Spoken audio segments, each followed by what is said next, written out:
So we are cooking bulwa. In Tausug, afam. Yung tubig na ginamit dyan ay buko juice. Lagyan ng powdered milk.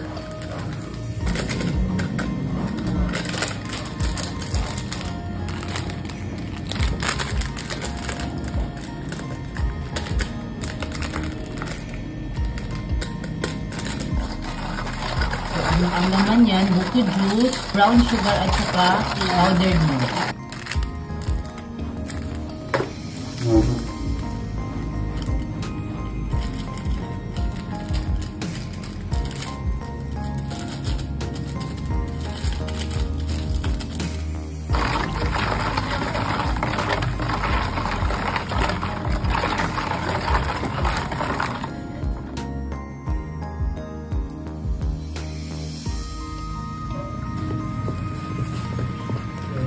The mixture.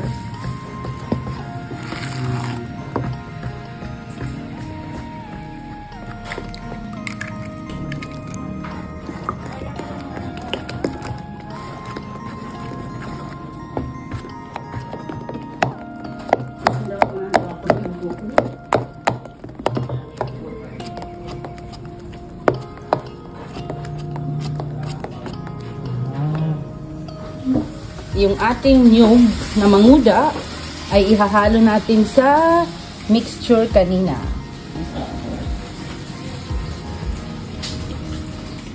Dito masira 2 araw. Talaga? Basta wala lang halong tubig. Okay.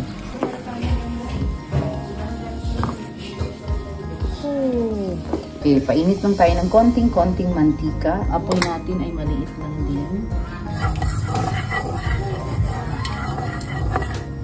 Bismillah.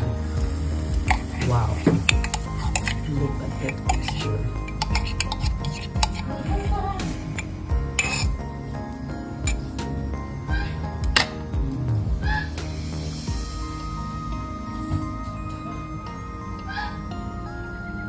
Okay, so here's the bulwa. Ang bango! Masama mo bulwa. Yan. Ito po yung pinakamalaking bulwa na nakita ko. Ang bango na. Slice natin. Wow, parang pizza. Wow. Sige, Bismillah. let's try it. Bismillah.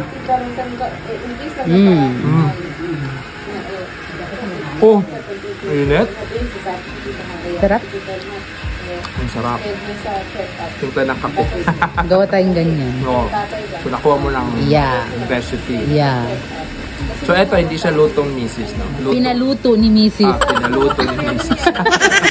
Pero kaya na natin yan. Pero in fairness, masarap siya.